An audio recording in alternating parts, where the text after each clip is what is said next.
Hello folks, today we're going to do a slightly different video. This is not about cephalotes, but rather about the pygmy sundews that are also indigenous to Australia. Now, I'm not a sundew guy, however the pygmy sundews do have a special place in my collection. And this was also just a proof of concept to see if I can grow sundews using the nylon cord mesh system, and apparently this works really well. So if we look at the cord here, there's the pot and here's the roots. So yeah, they seem to be doing pretty well. And I started all this December 2024. So as you can see, I don't plant just one species because they're so small. I usually plant 2 or more per pot. So forgive my pronunciation.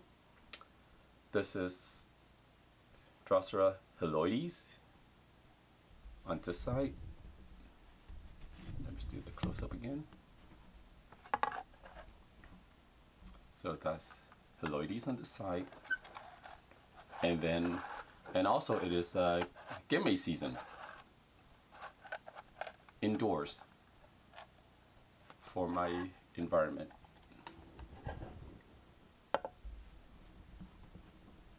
So you can see all the Pygmies forming. The one you're seeing in front of you here,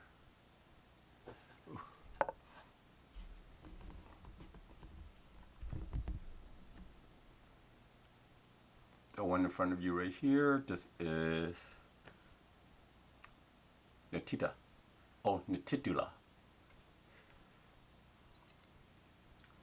So that's kind of fun.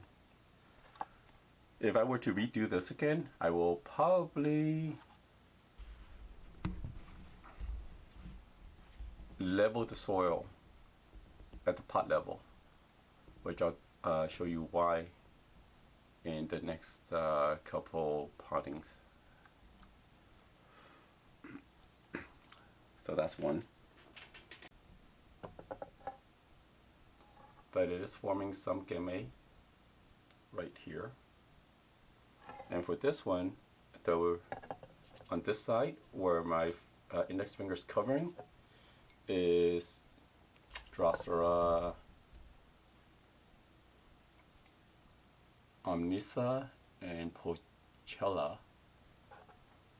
And then on this side that my hand isn't covering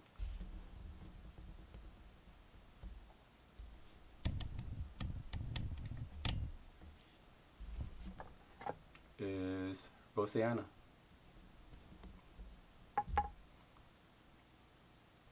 So this is what I mean about putting it at soil level and probably stamping it a little. The mix I used was 60% 20 grade silica sand, 40% peat moss. And again, this is using the net pot system.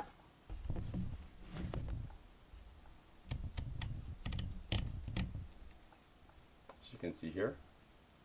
And the roots are forming all the way to the bottom. So definitely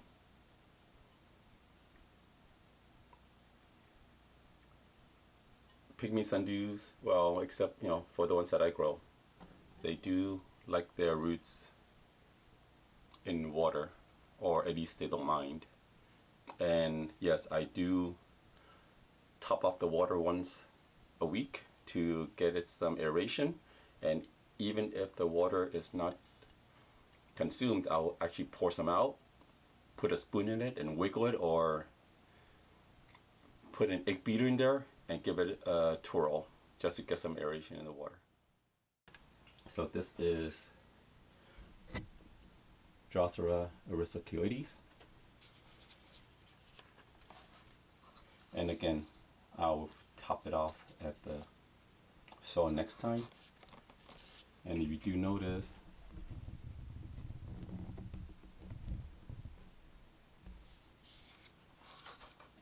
this is also the net pot. Now this ring you see here, this is just a gasket I made with aquarium air tubes. And the reason I have this, and it's in all of my other cephalotus pots that is grown this way, is if you have a pot this big, and when you reach down, if you don't have this ring here, the pot is flush with the opening of the container, and it makes it really hard to latch on to the rim and pick it up. So this ring give you that rubbery feel, and you can just hold on, especially if you have a big cephalotus growing like this and you're reaching to the bottom. This makes everything easier. Otherwise, you might end up having to lift the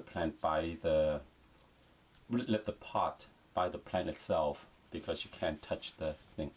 And also, if you're going to use the system, make sure that whatever gasket you end up using will seal the connection.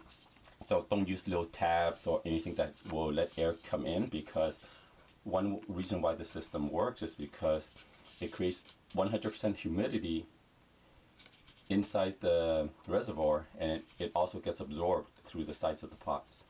So that also helps to moisten the soil. So again, here's also the pot, the nylon cords, and all of the roots have gone straight down to the bottom, you can see. And then the underplanting. So I actually really like this one. It was a surprise. It has a nice petiole. Then it has the spades. And the one that is growing down here is called Drosera barbigera giant.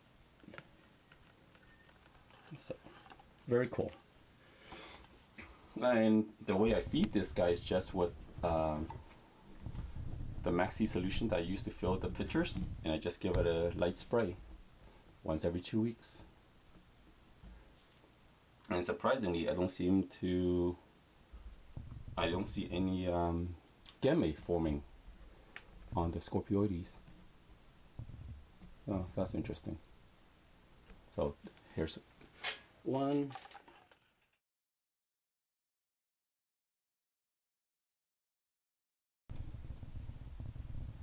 And this one, the underplanting, looks a lot better, more robust.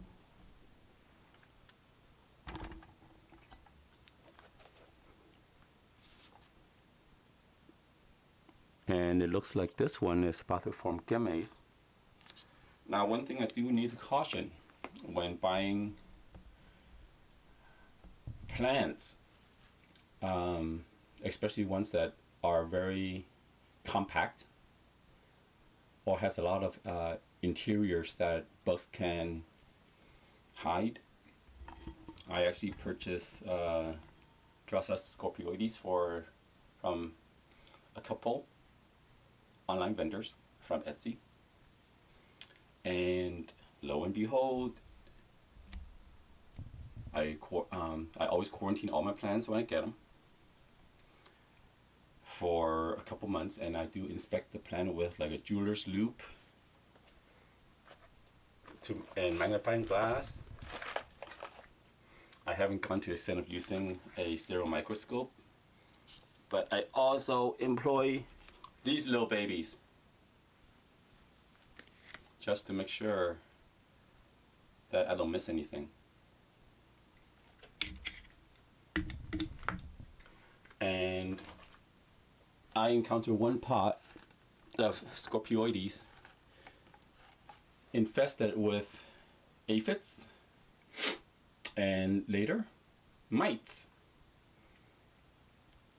So unfortunately, I tried, getting rid of the aphids.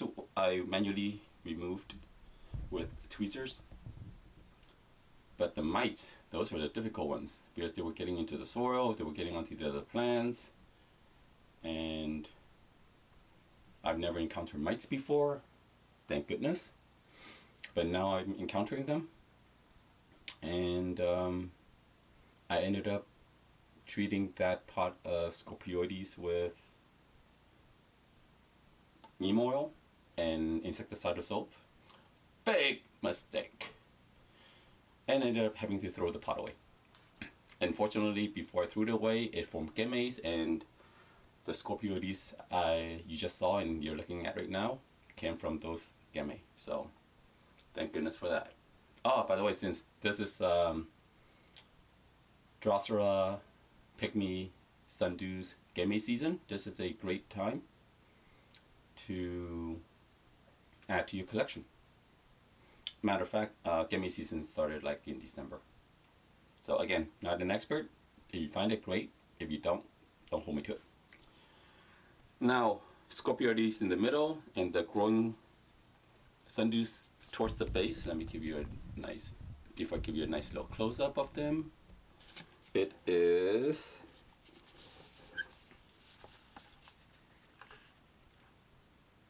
Paleaeca, true type.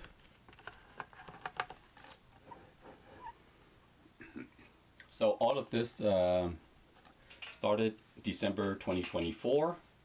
Is when I had a crazy detour and decided that I just wanted to test my net pot nylon cord system on a different set of plants. So let me give you a quick show here. Same thing. Now this one has a few less roots, but some that did latch onto the nylon cords came all the way to the bottom. You can see. Ooh, here. See, there's one long root from scorpioides. So yeah, love these fellas. Again, in the future, I'm going to level it with the pot. So, as promised, let's get a close-up of these guys down here. What a beaut. So pretty. If you're into macro photography, Pygmy Sundews are definitely a subject matter you should explore.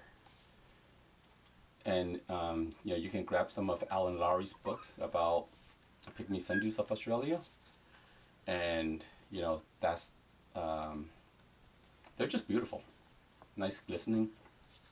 And again, the feeding mechanism, the way I feed them, is just with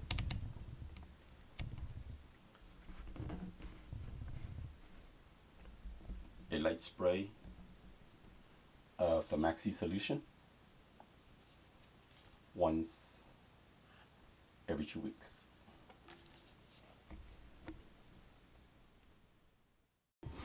And finally, we have this pot. It is a community plant grown, and I think I've featured it once before in just a video where I didn't say anything about it, but this time I'll say something about it. So this pot measures 5 inches diameter. Inner diameter is 5 inches.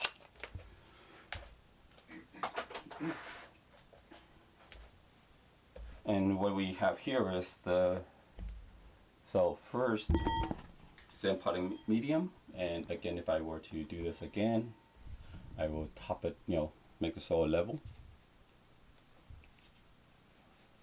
with the pot. I have 3 different species growing here.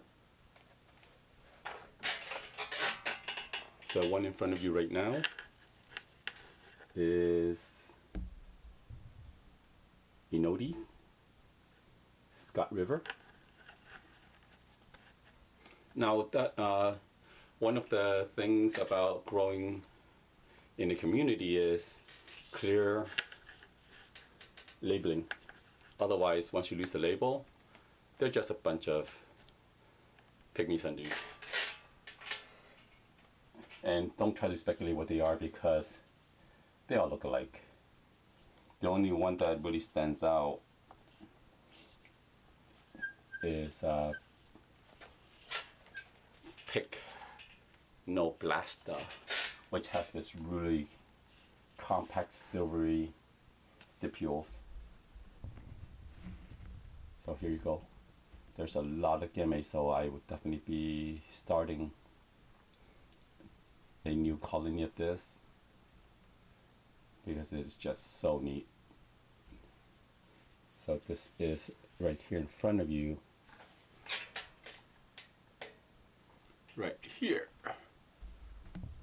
Right here, right in front of you, right here is, in case I massacred the name earlier, do you see it?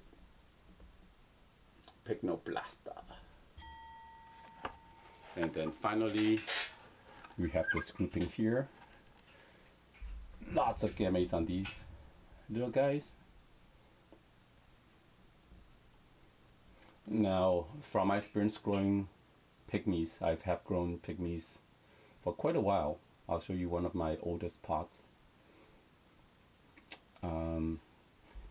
If you don't do anything with the gametes, nothing happens. It will just keep growing. The gametes don't keep growing, but some do, but they never live. And the plant will just create a new growth point, pushing right through the gametes through the center and keep on growing. And what you see in front of you here is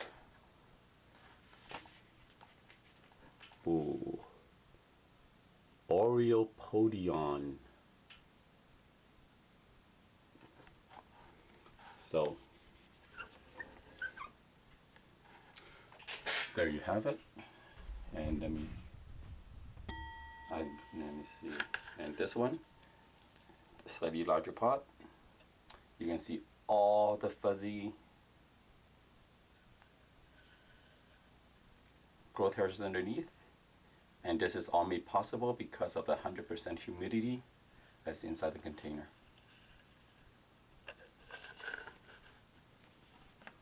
Okay, there you go.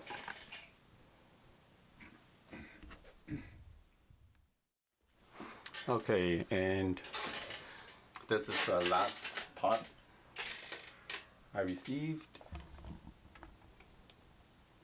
Okay, so this is the last community pot that I have. And the way this one is grown is not the net pot method, it's just a regular pot. But underneath, can't really see here, I just use one strip of a capillary mat, and this pot, the bottom of the rim, sits comfortably in this little plexi thing, and the water level right here, you can see by all the algae that's growing, is right underneath the pot. So water never, so the pot itself is always above the water line. So yes, I'm a really big fan of capillary mats. This is not a capillary mat you normally find being sold. This was a college experiment where they used some type of polyspun fiber mat. I guess you can find this in the aquarium trade. But as you can see, capillary mats, capillary this, capillary that. I love everything capillary. It's just really good at growing plants, and if you're the vacationing type, it gives you an opportunity to get away from your plants just make sure you have a well-trained plant sitter. Otherwise, no matter how much effort you put into ensuring your plant stays hydrated, you'll still come back to dead plants. Not a pleasant experience, but again, if you're the type who likes vacations, there you go. So, what are we looking at here? We are looking at Drosera verrucata. Hey, there. This seller even has a QR code. I don't know if you can see it. Check them out. There's a shout out for you, wherever you may be. And yeah, one great way to have a sizable Pygmy Drosera collection, and it's not going to tear a hole through your wallet, is start them out as gemme. That's probably the best, because they can also, gemme is, just like seeds. If you're growing them at a juvenile stage and for the rest of their life, they have an opportunity to acclimate to your environment. If you're just buying plants from somebody, you don't know what they're growing in. It could be 100% humidity. It can be a whole sorts of stuff. So for Pygmy Droseras, highly recommend starting your plant with gemme. So there you have it. And again, if I were to redo this again, I'll bring this soil to the pot level. I think it'll be more impressive that way. So, all the areas that are open, that is natural selection, folks.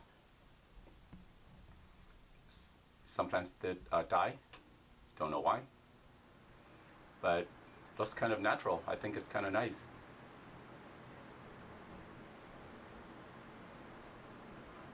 So thank you for watching. If you have any comments, let me know. And have a great day.